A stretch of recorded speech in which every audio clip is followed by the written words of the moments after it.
트럼프 행정부가 아이스 이민 단속국과 국세청 간 정보를 공유하고 불법 체류자들을 추적하려던 작전이 실패했다고 연방 재무부 감사관실이 공개 판정했습니다. 보스턴 소재 연방지방법원은 H-1B 전문직 취업비자 신청 시 10만 달러의 수수료를 부과하는 정책은 불법이라는 판결을 내렸습니다. 미국에서 기존 주택 판매가 5월에 연율로 417만 채로 전달보다 3.2%나 급증해 주택시장의 해빙 신호가 될지 주목되고 있습니다. 미국의 4월 무역 적자는 559억 달러로 전달보다 1.2% 감소한 것으로 나타났습니다. 운전기사 없이 스스로 달리는 자율주행 트럭이 실제 물류 현장에서 활용되는 사례가 빠르게 증가하고 있습니다. 시청자 여러분 안녕하십니까? 워싱턴 뉴스 투데이입니다. 트럼프 행정부가 아이스 이민 단속국과 IRS 국세청 간 정보를 공유하고 불법 취업자들을 추적하려던 작전이 실패했다고 연방 재무부 감사관실이 공개 판정했습니다. 이민 단속국은 불법 체류자 정보 120만 5천 건을 IRS에 제공했는데 매치된 경우는 4만 7,300건으로 5% 미만에 그치면서 실패로 돌아갔다는 판정을 받고 중단된 것으로 나타났습니다. 한면태 기자가 보도합니다. 트럼프 행정부는 출범 직후인 지난해 6월 초 아이스 이민단속국의 불법 체류자 정보와 IRS 국세청의 납세자 정보를 공유해 매치되는 불법 취업자들을 포착해내고 체포 추방하겠다는 정책에 돌입했습니다. 그러나 꼭 1년이 지난 올 6월 초 재무부 감사감실의 조사 결과 아이스와 IRS의 정보 공유에 따른 불법 취업자 추적 작전은 실패로 돌아갔다는 공개 판정을 받았습니다. 연방재무부 감사관실은 6월 4일 발표한 감사 보고서를 통해 아이스의 불법 체류자 정보와 IRS의 납세자 정보를 공유해 불법 취업자들을 추적하려던 작업은 실패했다고 공개 판정했습니다.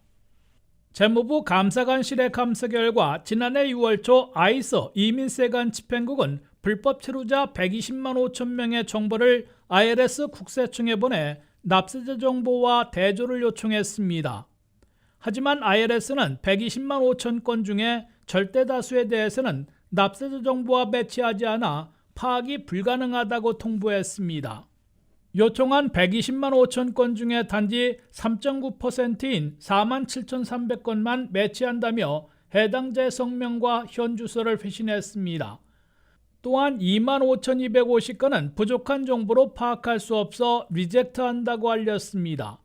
결국 아이스가 불법 체류자 정보들을 대량으로 IRS에 보내 납세자 정보들과 대조해 불법 취업자들의 신상과 최신 주소를 포착해내고 체포 추방할 수 있을 것으로 예상했던 작전은 매치 건수가 5%에도 못 미치면서 실패작으로 끝났음을 입증해주고 있습니다.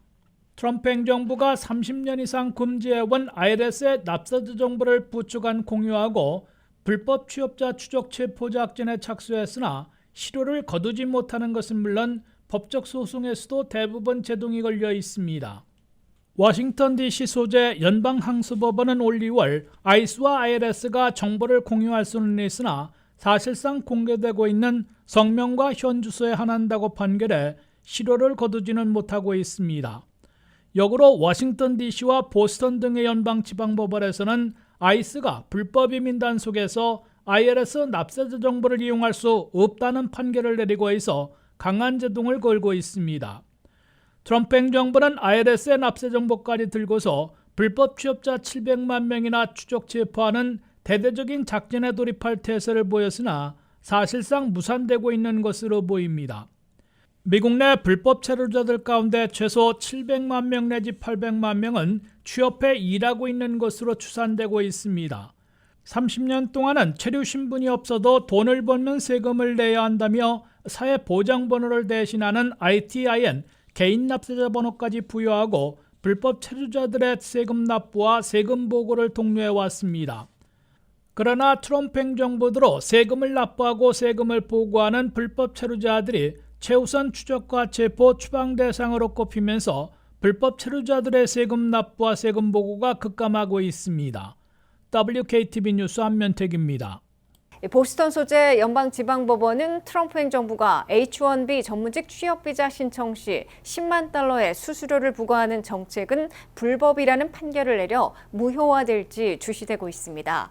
트럼프 행정부는 즉각 항소할 뜻을 밝혔지만 10만 달러를 내고 미국에 오려는 외국 인재들이 매우 적어 강행할 필요성이 퇴색되고 있다는 분석도 나옵니다. 한면태 기자가 보도합니다. 합법 비자와 영주권마저 위축시키려 한다는 트럼프 행정부의 이민 정책이 연방 법원으로부터 다시 한번 결정타를 맞고 제동이 걸렸습니다. 트럼프 행정부가 현 회계년도부터 외국서 H-1B 전문직 취업 비자를 신청하려면 10만 달러의 수수료를 내도록 부과한 정책은 의회 승인 없이 세금을 징수한 것과 같은 불법이라는 연방 법원의 판결을 받았습니다. 보스턴 소재 연방지방법원의 레오 소로킨 판사는 H-1B 취업비자 신청자들에게 10만 달러의 수수료를 부과하는 트럼프 행정부의 정책은 의회의 승인을 받지 않아 권한 없이 불법 세금을 징수하는 행위와 마찬가지라며 불법 판결을 내렸습니다. 소로킨 판사는 연방 대법원이 트럼프 상호관세에 대해 의회가 승인한 법률에서 부여한 권한에 의한 부과가 아니라며 불법 판결을 내린 것과 같은 법적 근거라고 설명했습니다. 이로써 트럼프 행정부의 H-1B 10만 달러 수수료 부과 정책은 불법 판결로 무효화될 위기에 직면했습니다. 트럼프 행정부는 즉각 항소할 뜻을 밝히고 나서 연방 대법원까지 올라갈 이민 정책에 추가되고 있습니다.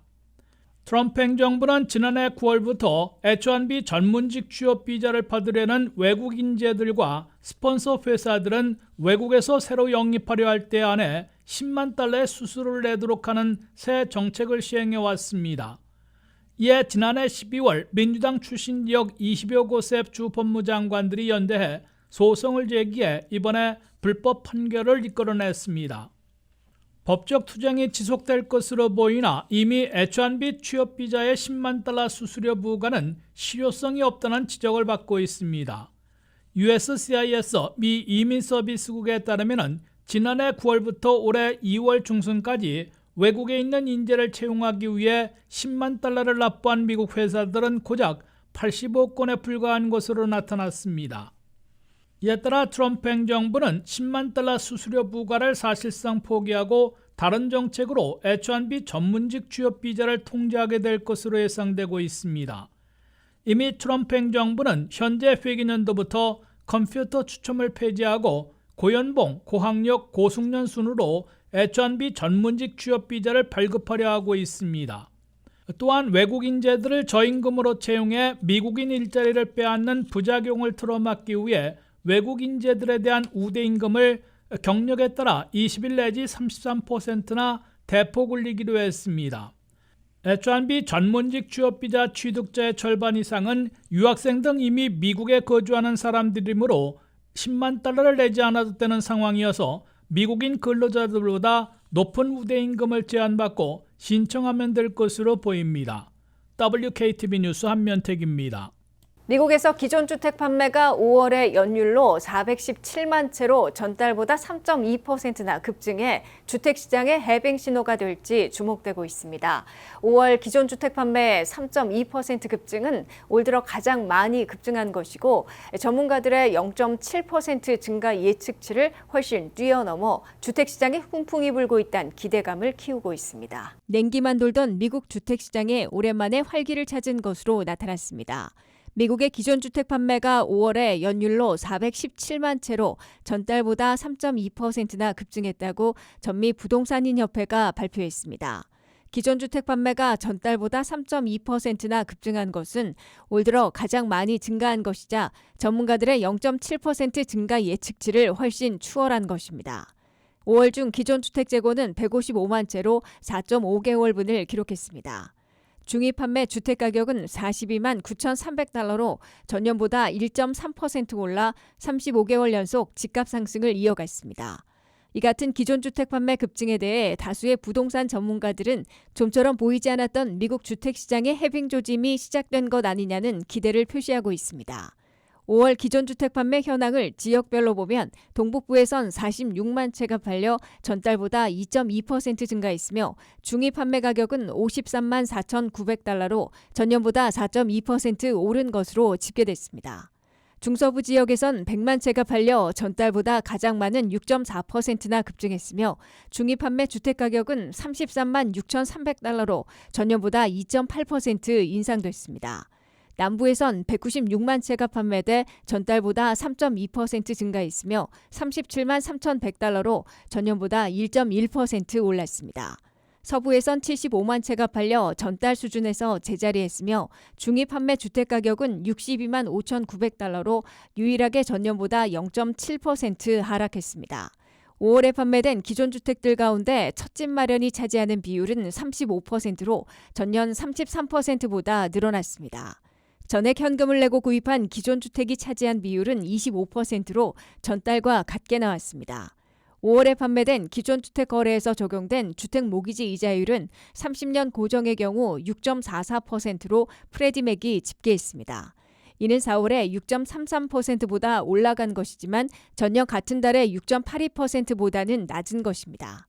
주택 모기지 이자율이 곧 6%대 초반으로 내려갈 것으로 예상되고 있어 미국의 기존 주택 판매가 계속 늘어나고 주택 시장의 해빙 조짐이 보다 뚜렷해질 것인지 예의주시되고 있습니다. 미국의 무역 적자가 예상보다 소폭 줄어든 것으로 나타났습니다. 수출 부문에서는 중동 지역 긴장으로 원유 수출이 크게 늘어나는 등 에너지 분야 수출이 증가했고 수입에서는 AI 데이터 센터 투자 확대에 따른 첨단 장비 수입이 크게 늘었는데요. 최근 AI 산업의 성장세는 미국은 물론 중국의 수출 증가에도 영향을 미치고 있는 것으로 나타났습니다. 안혜린 기자의 보도입니다. 4월 무역 적자가 시장 예상보다 소폭 감소한 것으로 나타났습니다.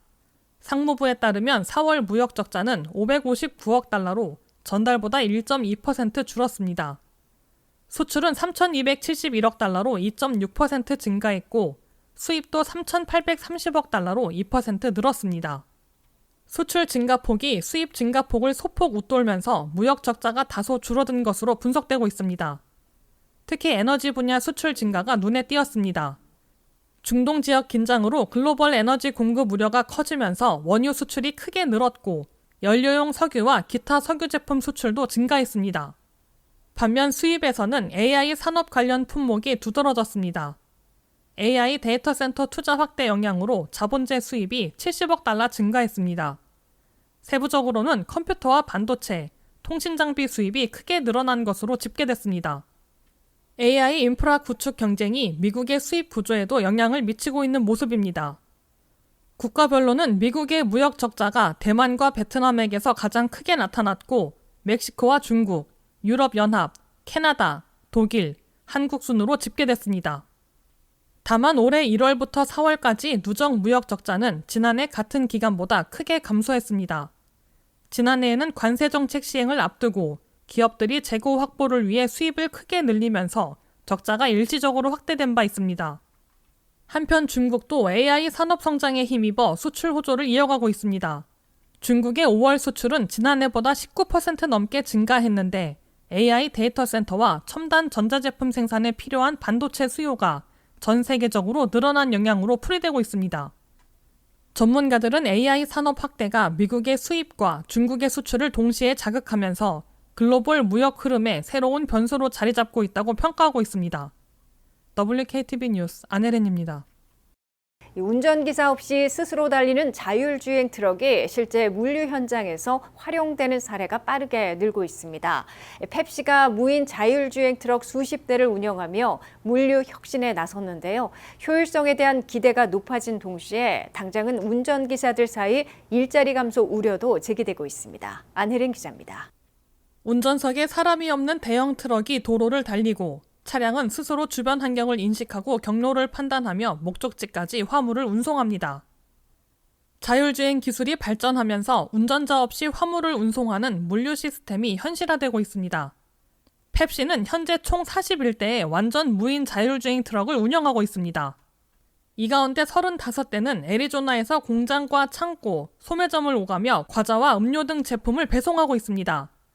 나머지 차량들도 텍사스와 아칸소 지역에서 운행 중입니다. 이들 차량에는 레벨 4 자율주행 기술이 적용됐습니다. 레벨 4는 특정 조건 안에서 운전자의 개입 없이 차량이 모든 주행을 수행할 수 있는 단계입니다. 운전석에 사람이 탑승하지 않아도 운행이 가능한 사실상 완전 자율주행 기술입니다. 펩시는 지난 2022년부터 자율주행 트럭 도입을 추진해 왔습니다. 초기에는 안전을 위해 운전자를 함께 탑승시켰지만 지난해부터는 완전 무인 운행으로 전환했습니다. 트럭에는 카메라와 레이더, 라이다 등 다양한 센서가 장착돼 있습니다. 이를 통해 주변 차량과 도로 상황을 실시간으로 분석하며 주행합니다. 펩시는 지금까지 해당 차량들이 공공도로에서 사고를 낸 적이 없다고 설명했습니다. 기업 입장에서는 장점도 적지 않습니다. 정시 도착률이 99%에 달할 만큼 배송 정확도가 높고 운전 가능 시간을 제한하는 규정의 영향을 받지 않습니다. 또 물류업계의 만성적인 운전기사 부족 문제에서도 비교적 자유롭습니다.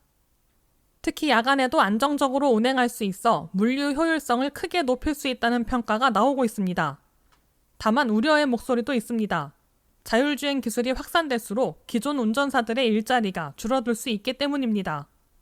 그동안 대규모 운전 인력을 필요로 했던 물류업계가 점차 자동화될 경우 고용시장에도 적지 않은 변화가 예상되고 있습니다. 전문가들은 자율주행 트럭이 물류산업의 미래로 자리 잡을 가능성이 높지만 기술 발전과 함께 안전성 검증, 그리고 일자리 대책도 함께 논의돼야 할 과제로 보고 있습니다. WKTV 뉴스 안혜린입니다. 이상으로 워싱턴 뉴스투데이를 마치겠습니다. 시청해주신 여러분 고맙습니다.